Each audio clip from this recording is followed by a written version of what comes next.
Hey Goblins, Brandon here. If you enjoy what we do and you'd like to help support us create more and maybe even take the podcast to weekly, then the best way right now that you can support us is to head over to patreon.com/goblinsgrowlers. You can find all the different stuff we do there, one-page dungeons, bonus audio for things, all kinds of stuff. So head on over there, and even if it's just $1 or, however much you're comfortable doing, or if you can't put anything toward the Patreon, just tell a friend about it. Tell somebody about the podcast. That's another great way to support us. So patreon.com/goblinsgrowlers, and we'll see y'all soon.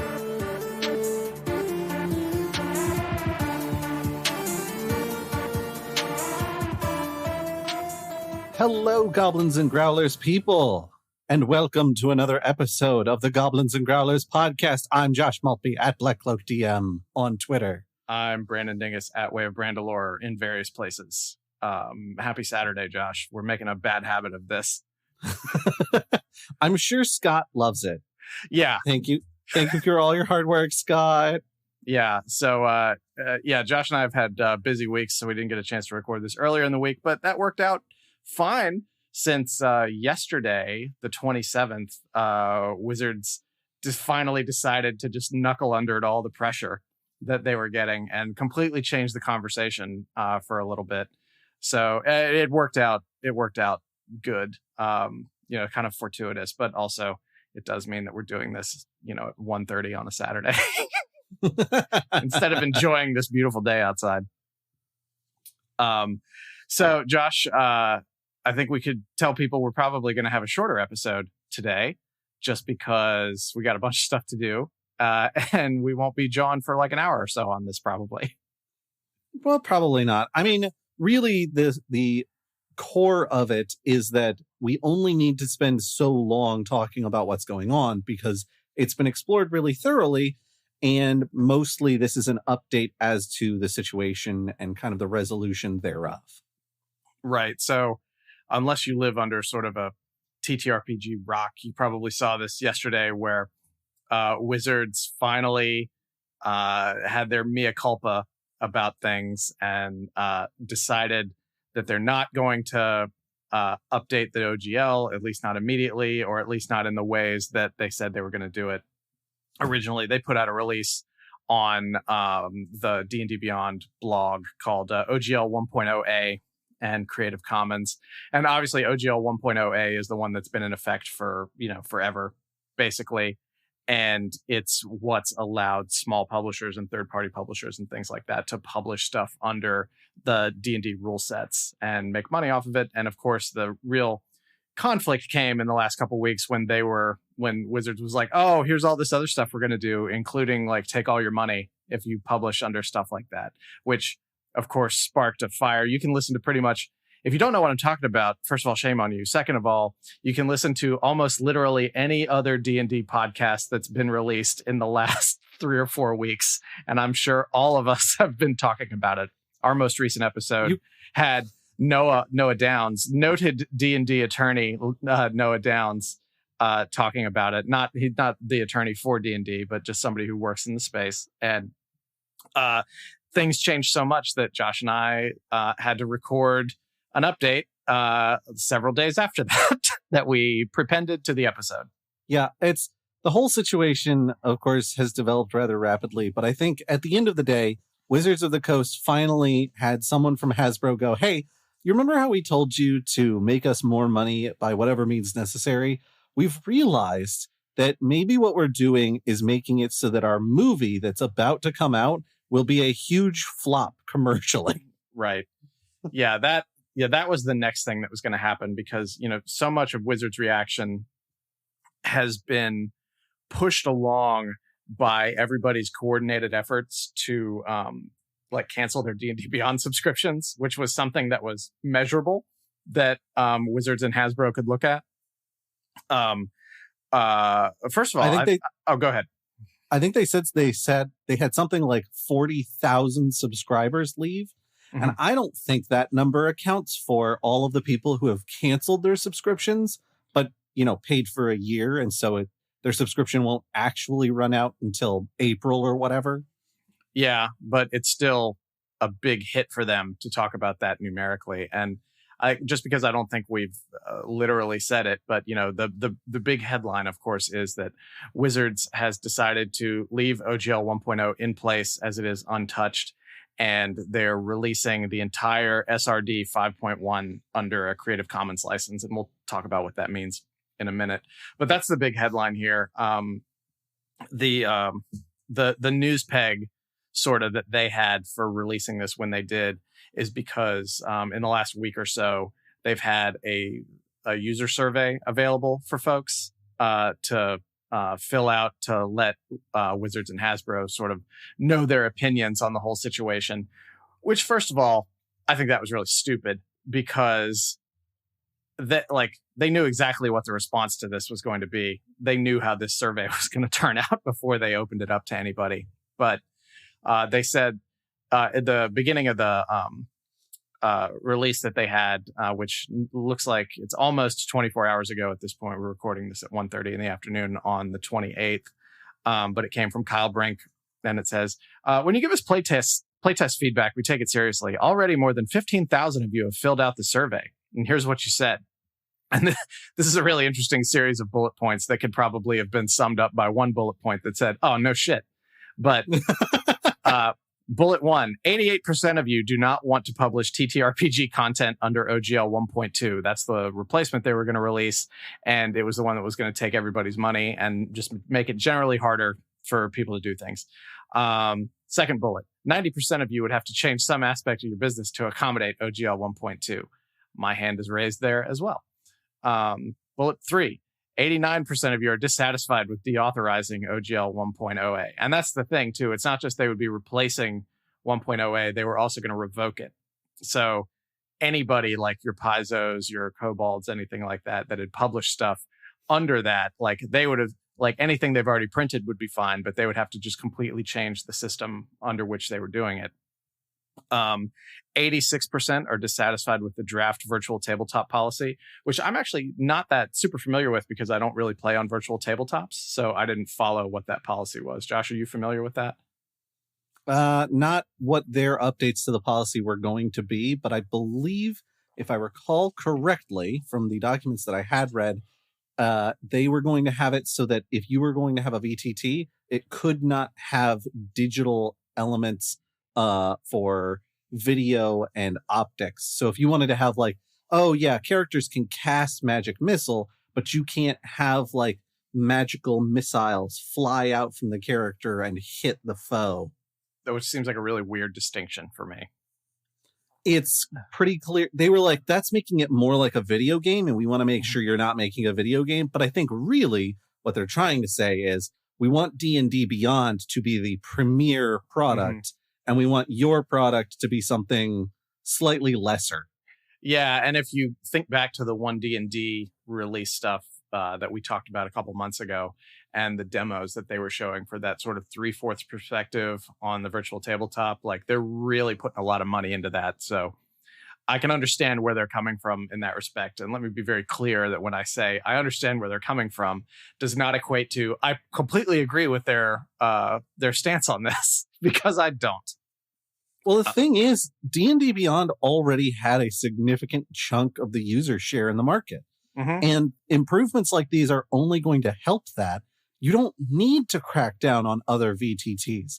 Leave them alone. Yeah. They're not taking up that much of your market share. They'll live or die based on their own performance and features. You don't need to worry about yourself. D&D has the 800-pound gorilla force working in favor of it. So they don't have to try too hard. Right. The big thing that other VTTs were capitalizing on were folks that didn't have D&D Beyond budget kind of money. If you really want to capture that market, you're not going to capture them by running other VTTs out of town. You're going to capture them by having an economy model version of your product. Right. And then the fifth bullet point, it says 62% are satisfied with including the system's reference document, SRD, content in Creative Commons. And the majority of those who were dissatisfied asked for more SRD content in Creative Commons. And this is sort of the crux of everything going forward now, because Well, here, let me read the next part first. It says, these live survey results are clear. You want OGL 1.0A. You want irrevocability. You like Creative Commons. The feedback is in such high volume and its direction is so plain that we're acting now. And I'm putting my own little asterisk next to that to complain about it later. And then they say, we're leaving OGL 1.0A in place as it is, untouched. We're making the entire SRD 5.1 available under a Creative Commons license, and you choose which you prefer to use. And there's a lot to unpack there. But the main thing about them publishing the SRD under Creative Commons, like the SRD 5.1 is essentially the current 5e rule set. And it's got all the stuff that you can use for free. Like it's got certain monsters, the classes, spells and stuff like that.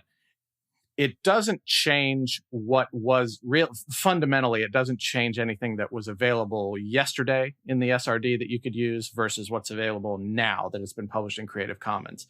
The distinction there is that now that it's been published under Creative Commons, it cannot be taken away. For the rest of eternity, it's going to be in Creative Commons for anybody to use anywhere.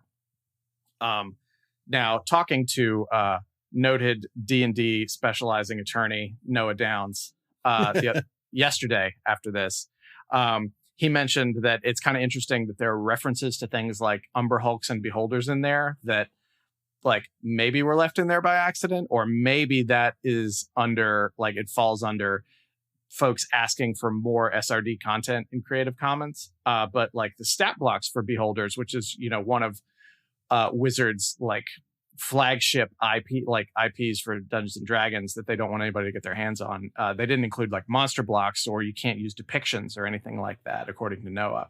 But you can reference Beholders and Umber Hulks and things like that. There's plenty more to like dig into on that. That would be like an interesting follow-up conversation with Noah to sort of dissect what's in the SRD. It's just Saturday afternoon. We didn't want to take him away from his weekend to talk to us in the middle of the afternoon. I did call him right before this though, and he answered a quick question for me. So that was nice. But so what does it mean? It means folks like Goblins and Growlers, folks like basically any other small publisher who's published stuff using the system reference document for 5e can continue doing what we were doing. And not only does it not change anything for us in this respect, but it makes it more secure for us to continue doing that. So it's good, asterisk. Just if you look at it completely objectively, and Josh, you feel free to disagree with me on this. It's good. They, this went in a direction I was not expecting because, I've talked a lot about how I felt like what they were doing was price anchoring, and they were like, oh, here's this really draconian document. Everybody reacts negatively to it. They dial it back a little bit, and then people are allowed to call it a win, but they still get what they want. This is not what I was expecting. I was not expecting them to put this out in Creative Commons. I don't think a lot of people were. I think it was sort of one of those pie in the sky hopes that folks had. But it's just really interesting. And there are dominoes from this that I think are going to be fun to explore. Like, for example, and I may be getting off track at this point, but they've so much content right now is published under the 5.1 SRD, like using 5e rules. So many third-party publishers are using that. So what then is the incentive for those publishers to embrace 1D&D with because make no mistake, there's going to be a new SRD that comes out for the next iteration of D&D. So if you've got this one that is really popular and is now in the public domain, essentially, why would anybody shift to 1D&D? I mean, I think that goes back to they themselves, Wizards of the Coast, weren't planning to shift away from 5e any point soon. Mm-hmm. They're still looking at 1D&D being completely compatible with 5e. Just an iteration rather than a replacement? Right, exactly. So I think that plays into their current plans anyway. What I'm curious about is 3 to 5 years from now, when they're starting to think about, oh, I know we said 1D&D would be the last version of D&D because we just do iterative improvements going forward. That's not Windows has also said that. Windows was like, Windows 10 will be the last version of Windows. Well, guess what, folks? Windows 11 is out. It's a thing. D&D is going to do the exact same crap because everybody goes, this will be the last time we do this. We'll just make iterative improvements. And then they get 3 or 4 years down the road and they go, wait a minute. Iterative improvements aren't enough for this specific thing we want to do. We need to rebrand the whole thing. I'm curious to see what that's going to look like, because that's, with everything being in Creative Commons now for the 5e SRD, that's a lot of content that a lot of people are going to build off of and create their own platforms and structures. And I don't know what that looks like. I guess we'll see.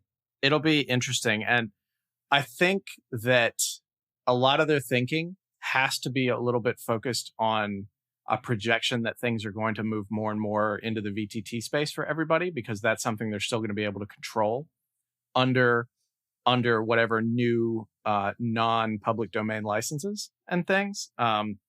Because talking about the broader business climate, like Hasbro announced, Wizards' parent company announced the other day that they were laying off something like 1,000 or 1,500 people.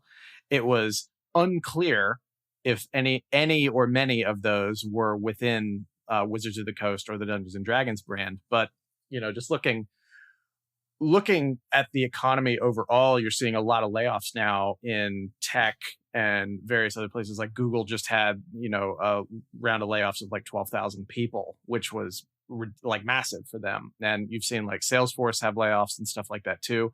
And it's all because, mostly because, they're projecting at least a mild recession. So they're trying to get ahead of that.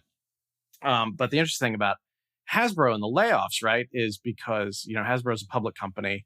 So it's, pretty transparent, how they have to deal with that, because they have, shareholders to answer to, and they have to keep generating profit. So is releasing the 5.1 SRD from like a business standpoint, like a good idea for them, because it just creates a place for the gaming community to continue using those rules and branch off into a marketplace that doesn't entirely rely on Wizards of the Coast. Like if I wanted to at this point for the rest of my gaming life, I could buy, 5e compatible stuff that third-party people were making and never have to touch anything from WotC ever again, because I don't even have to buy the core rules, because the SRD is in Creative Commons now, and that's basically the slimmed down version of the core rules. It's everything you need to play D&D.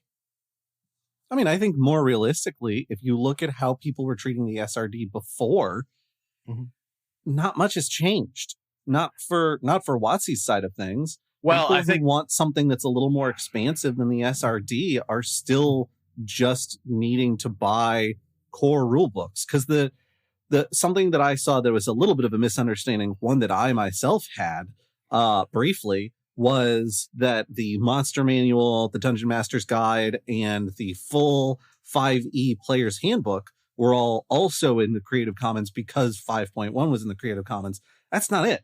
It's just the SRD. So 5e SRD now is a Creative Commons website instead of an OGL website. Yeah. That doesn't really change anything as far as purchasing power is concerned.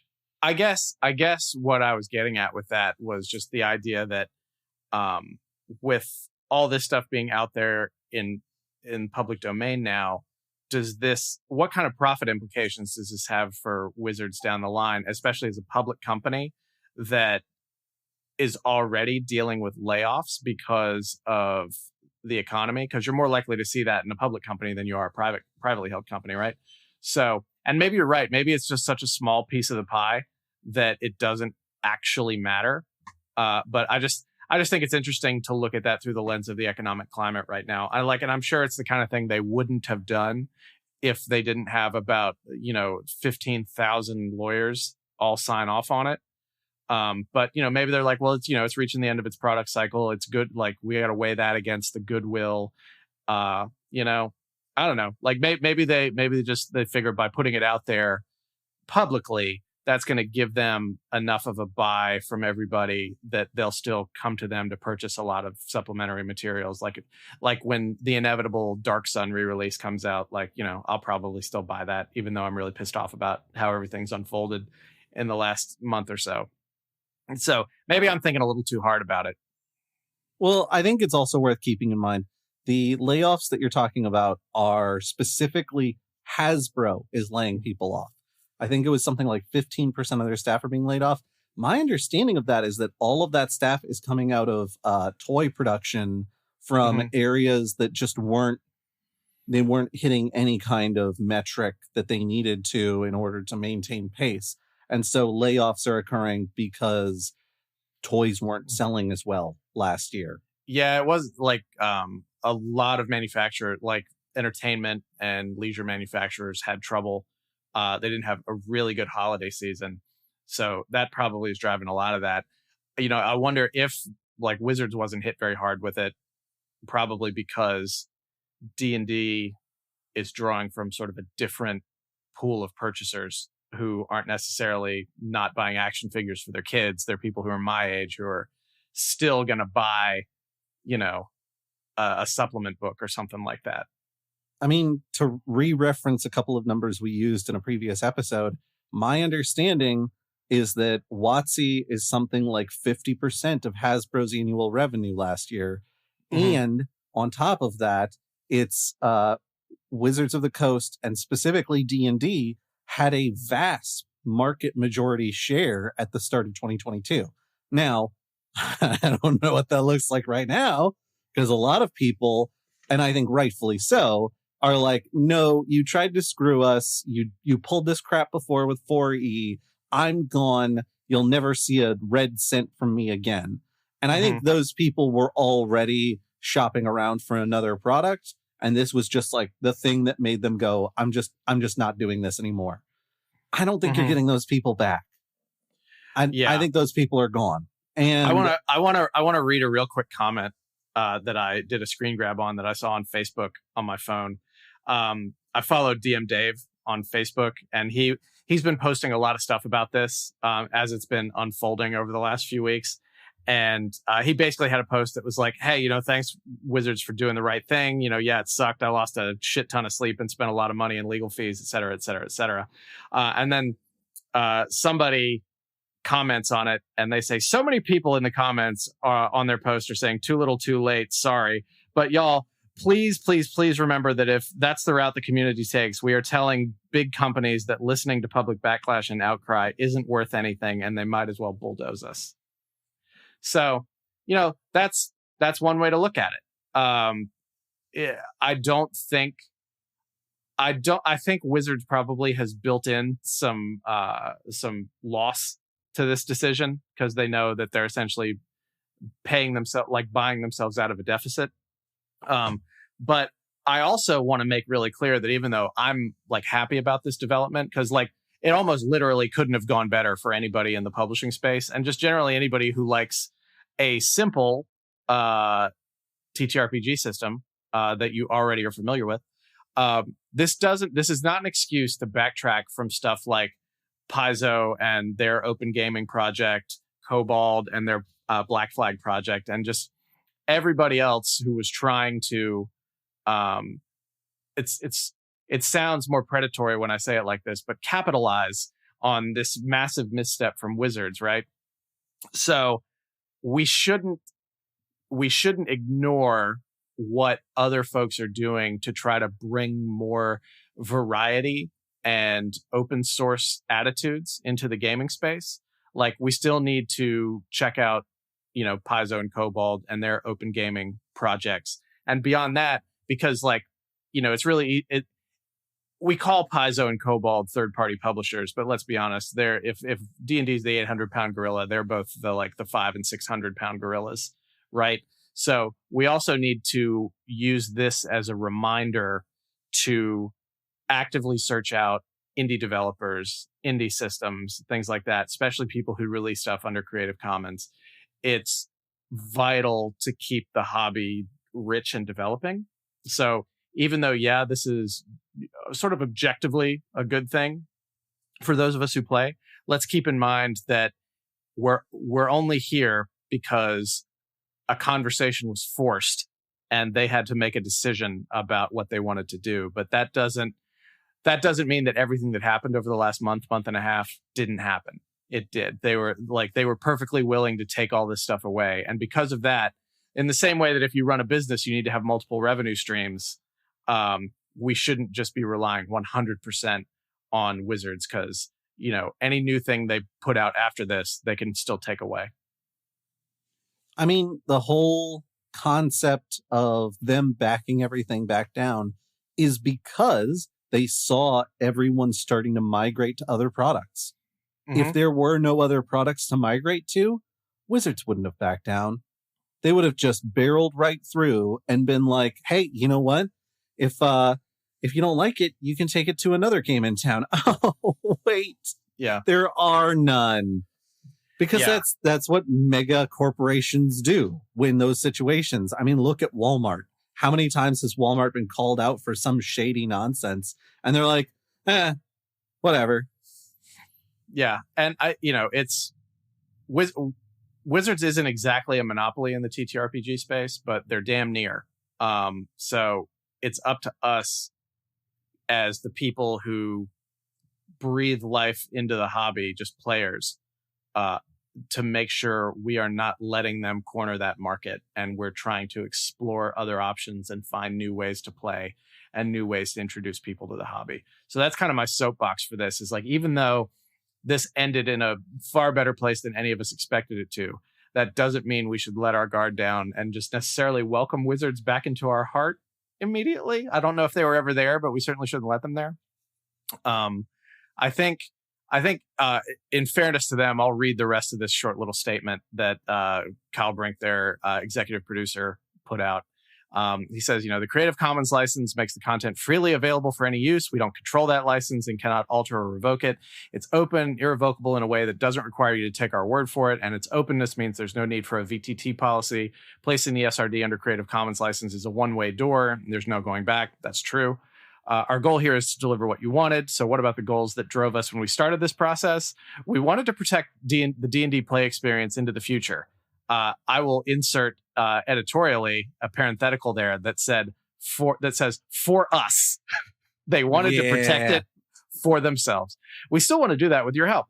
We're grateful that this community is passionate and active because we'll need your help protecting the game's inclusive and welcoming nature. I believe that the creatives involved in D&D are grateful the community is passionate and active about this, because I don't think they were the ones driving the conversation. It was the lawyers and the business people. And, protecting the game's inclusive and welcoming nature, which, let's be honest, is a relatively new development over the last 9 years. It hasn't traditionally been like that until 5e really opened the door up a lot for folks. We want to limit the OGL to TTRPGs. With this new approach, we are setting that aside and counting on your choices to define the future of play.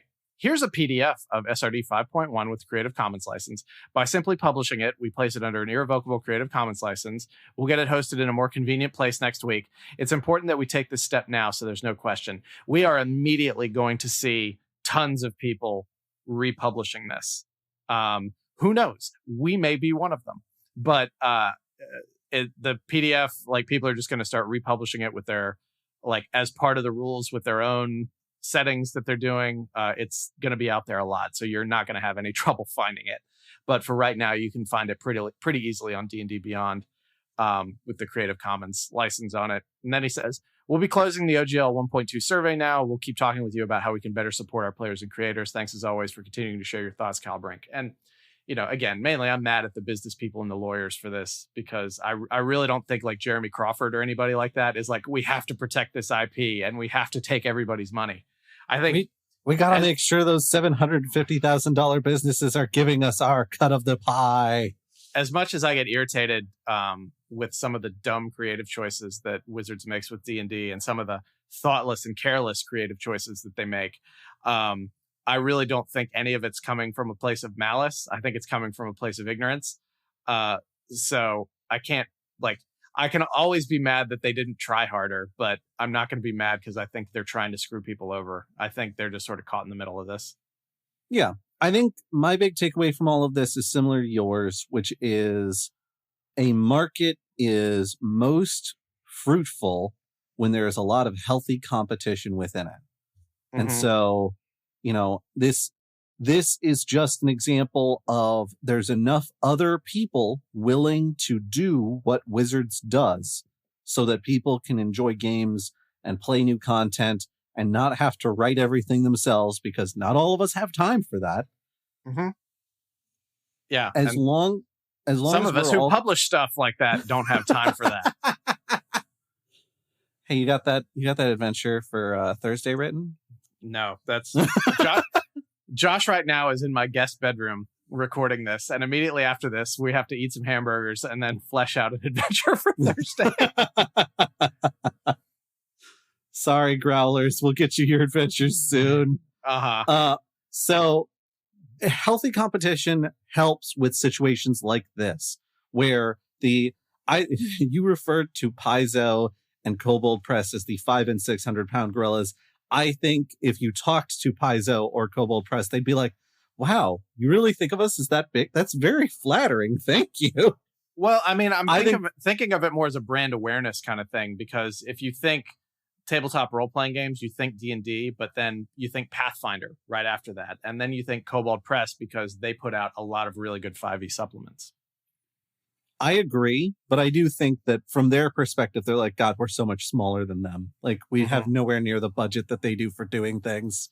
Yeah. But I want to make sure folks are, yes, Wizards has done right by us in this circumstance. It's possible that they will come around the bend and 2 or 3 years from now, they'll be like, hey, you remember how we did right by you 2 or 3 years ago? Guess what? We're going back on it. They can't do that with the 5e SRD at this point because it's published Creative Commons. But who's to say what the next thing will be? It's hard for me to know. I'm not psychic. I can see this going, a couple different ways. In some ways, I will not be surprised if in 20 years people are still using this Creative Commons 5e SRD, but again, in 20 years, if nobody's using it anymore or it's become a real niche thing, I probably won't be surprised either. It's just interesting to see, because I mean, it's like, I can't think of when something this well known and this comprehensive in terms of system has been put out in the public space like this. I mean, I will say, if you released 2e SRD on Creative Commons right now, I probably still wouldn't play it. So you would spend a long time parsing through it, and then you would just be too tired to mess with it. Well, it's like Thaco. Ain't nobody got time for that. I'm not going to worry about Thaco. God, like, the more I think about 2e, the angrier I get, because it was all it was all we had. It was like walking uphill to school both ways in the snow. You're happy for what you have, and you just want your kids to have better than you had. Josh, do we have any other closing thoughts on this? I think my final thought on the whole situation is Wizards has done right, but we'll see. We'll be keeping our eyes a little bit more closely peeled for them doing right in the future as well. Mm-hmm. Yeah. In the meantime, look for a published SRD with the words Goblins and Growlers Presents written in pencil right above it. But no, this, in full transparency, this does make our life a lot easier, because some of the, a lot of the stuff we write, a lot of the merchandise that we have has always relied on the SRD and the OGL. And I'll be completely honest, in the same way I was critical about other businesses. It's like, it's a dumb way to do business, to be to build the back of your business on somebody else's thing. But fortunately, we don't do this for a living. We just do it for fun. So we don't have as big of a dog in the fight as lots of other people do. But this immediately makes everything a lot easier for a good while. And it's a good thing. I'm not saying it's a good thing in terms of like Wizards did a good thing. Wizards did a pragmatic thing that they needed to do to staunch the bleeding. But objectively, it is a good thing for the community. Yeah, I'm glad that they did what they did, and we'll see how things go. Yeah. And thank you to noted D&D space attorney Noah Downs for taking my quick phone call earlier today to get some clarity on some stuff. And also, just because he's not here to say it for himself, Google Forgotten Paths. Eventually, you'll find his podcast. Also, while we're talking about podcasts, Quid Pro Roll, which is our 5e SRD supported actual play podcast, which releases every Wednesday. Check that out. And you're already listening to the Goblins and Growlers podcast, so you know what they need to do, Josh. They need to telephone, telegraph, tell a friend about the Goblins and Growlers podcast, which is not released under the SRD. But if there's enough fan outcry, maybe we'll put it under Creative Commons too. And if you want to take a minute to go around to all of those podcasts' iTunes pages, or I guess it's Apple Podcasts now, and go 5-star ratings and talk about how wonderful the people involved in all of them are. Like, I mean, I am not going to say you have to, but it sure would be nice if you did. 5-star review, please. If you don't want to give us a 5-star review, then email us and tell us why you don't want to give us a 5-star review, and we'll see about rectifying your issue. Give us a 4-star review through Twitter. At Goblins Growlers. Go, hey, I only rate your podcast 4 stars, and here's why. We'll figure it out from there. All right, Josh, I'm getting hungry, and I think it's time for lunch, so let's wrap this up. Thanks everybody for listening. We hope that you enjoyed our little non-expert discussion about the late unpleasantness and its resolution, or at least its resolution as of right now. We'll find out if anything else happens before this episode gets released at 3:00 in the morning on Monday. But I'm Brandon at Way of Brandalore. I'm Josh at Black Cloak DM. And we will catch all of you on the flippy flop. If you need to get us in the meantime, check out the Discord, bit.ly/goblin discord, and we'll talk to you next time. Bye, y'all.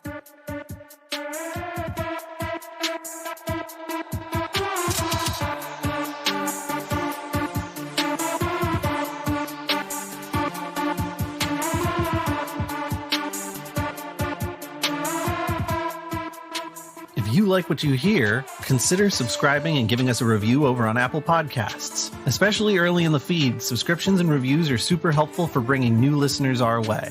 Thank you.